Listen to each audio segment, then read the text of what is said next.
Brilliant. Good afternoon and welcome to another Corporate Jet Investor podcast. It is Friday the 7th of July 2017. Slightly different this week as we're actually video recording this as well. So lucky you get to see what we all look like. I'm joined once again by CGI's editor Alistair White. Hi. Matt Taylor. Hi. And the one and only Alex Baldwin. Hello. Right then, chaps. Big story this week. What was it? The biggest story this week was the maiden flight for the Falcon 5X. It's been delayed for 2 years currently, soon to be 3. Finally made it out for a 2-hour test flight, I believe. And I think that's probably all it's flying for this year. Good for it to get up in the air. It's good progress for Falcon. But it's a little bit cheeky, isn't it? The Safran and Silvercrest engines that are powering it And delaying the project. are preliminary versions of it. They are. So it's not quite a kind of full-on success for them. Okay, so so Dassault are going to use some of this data that they collected from this flight, and presumably, I think they're actually probably going to do another couple of test flights as well. When will the aircraft fly properly? When's the proper start of flight testing campaign? So it will start properly in 2018. So we've got a while to go, but Safran is saying that their new kind of project deadline is achievable. There won't be any more delays, so fingers crossed. But when they've had 2-year delays already, can you really trust them? So interestingly, the press release is actually there's no doubt who Dassault is blaming for the delay, and they're not hiding the fact. Eric Trappier says, we're committed to limiting the consequences of the 4-year engine development delay as much as possible, and a short preliminary flight test campaign is part of this effort. Dassault clearly blaming fellow French company Safran. Interestingly, Safran has got fantastic heritage of engines. He makes the CFM engine alongside with GE. And at the time, a lot of people were going, this is the big risk when you have the, Textron have also chosen the same engine for its hemisphere. And a lot of people going, this is a big risk. And actually, I thought it's probably not. They've been making engines for years. It's a huge French company, huge aviation. And I was wrong. Okay, so those CFM engines, do you know off the top of your head what aircraft they're on? So the CFM? Yeah. Well, it's interesting, the CFM, not just on one type, Alex, you didn't know that probably. The CFM 56 is used on both the A320 family aircraft and also the 737 new gen family. And of course, they make the CF-34 as well. Do you know what Yeah, I'll let you do that one. I'd guess A321. I think it's actually on the Embraer, the one.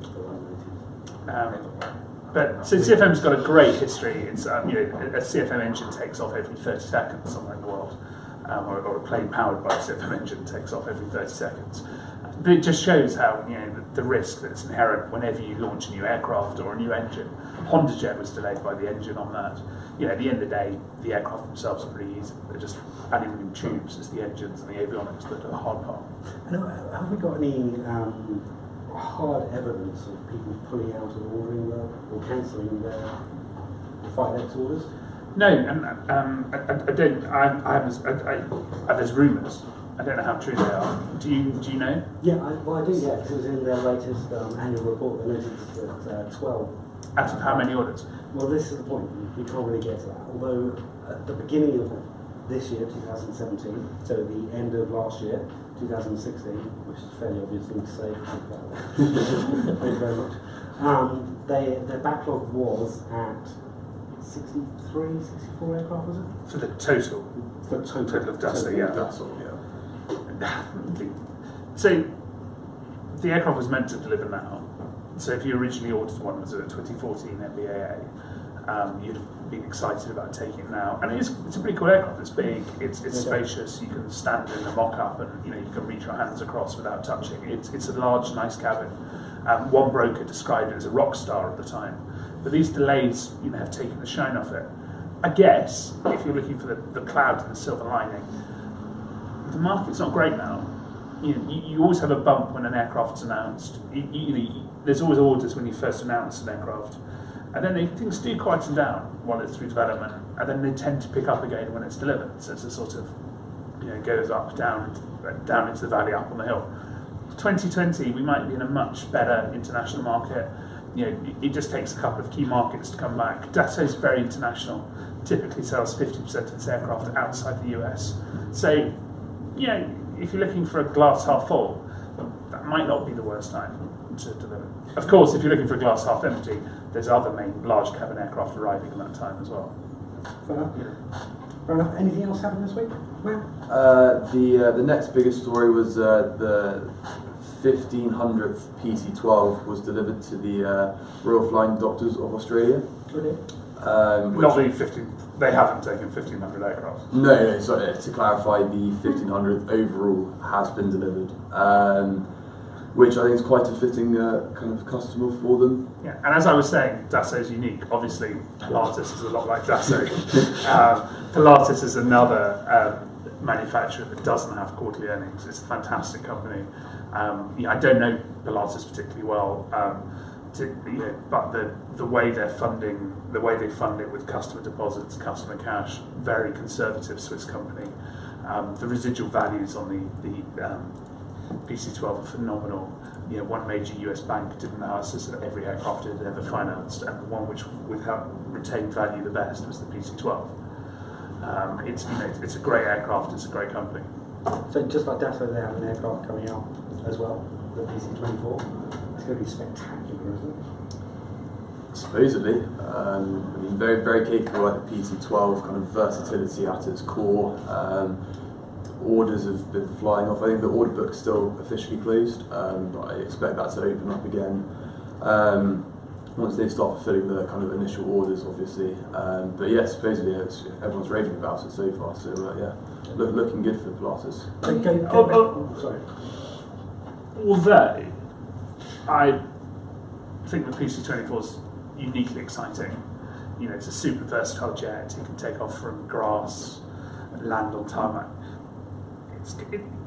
The risk in creating a class, it's a risk reward. If you create a market class, the rewards are fantastic. Look at the Gulfstream G650.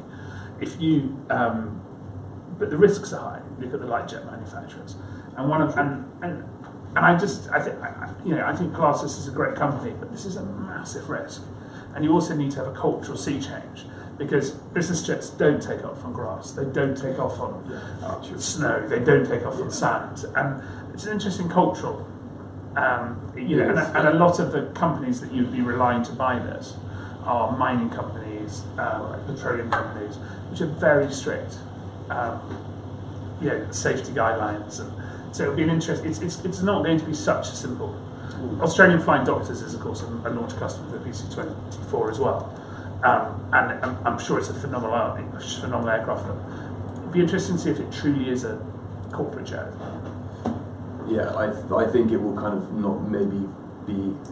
I think the luxury would be very much lost. It would be very much used for a much more kind of working horse of an aircraft. But at the same time, I think Pilatus has built up such a strong reputation, and as well, going back to residual values, I think we'll all agree that. That's a great selling point. So I think if you're looking for something slightly different and kind of give you kind of more kind of options, take a punt, give it a go. If you're going to be lazy, you'd go that they're trying to make the Land Rover of business aviation. Yeah. And they want it to be the Land Rover or the Range Rover of business aviation. More pickup trucks are sold, but I don't think they want this to be a pickup truck. No, I think it's probably evidenced by the first customer deliveries later on this year going to plain sensors in the US fractional operation. So that's quite a long way away from this super versatile market that they're trying to create for us. I don't know, or a plane sense using it to land dirt strips across America. Could be. So going back to this 1500, when was the first aircraft delivered? So it's delivered in 1994. Which means on average they've been delivering around 65 per year, which is that's pretty impressive. Yeah. Anything else happening this week? No kind of massive stories, and that was kind of the two kind of key highlights of the week. Well, I think the big story of the week was the corporate jet semester away day to go stand-up paddleboarding. We're all still alive. Yeah, nobody drowned, so that was great. There'll be photos of that available. We're all working very hard on the official guide to aircraft registration 2018. Matt's also working on the Deal Makers, which is a new project we're doing. It is indeed. It's a project of the top 50 deal makers throughout the industry, primarily focusing on brokers, obviously. Going to have a big list with profiles of all the individuals, which should be really good on print form and online. So yeah, getting the data for that should be out for our Miami conference in November. Yeah, it's 28th and 29th of November. We're actually, the way that works is you're creating a long list, and then we've got a phenomenal judging panel, which we'll reveal in future. You can nominate yourself, so if anyone wants to, that's great. Absolutely. Alex? Yeah, I was just going to ask Matt, Alex if he's planning on talking. No. Okay, there you are then. Easy enough. What's your aircraft of the week? So my aircraft this week is a G650. It's registered Mike Bravo Alpha, I forgot the registration, Delta Uniform. It's a Kazakhstan-based G650. Currently in Farnborough at the moment. I'm going to go and see it. Unless it flies out. So if they're listening, it'd be great if they could fly out tonight. If anybody is at Farnborough, please let the tyres He doesn't actually mean that. Do you have a favourite aircraft of the week? I did indeed. Michael Jordan's Gulfstream 4. It's just been repainted in some sort of kind of elephant, kind of zebra camo. Not very many pictures of it in its new scheme, but it's looking really good. So for me, that's my favourite one of the week. And actually, this goes back into one of your one of the articles you're working on at the moment. Yeah. It's 773MJ or something like that, isn't it? It's N236MJ. So 23 stands for his basketball jersey number, and 6 the number of titles he's won. There you go. Great. And on that note, it's goodbye from me. Goodbye from me. Goodbye from me. And goodbye from me. Goodbye. See ya. Was that amazing?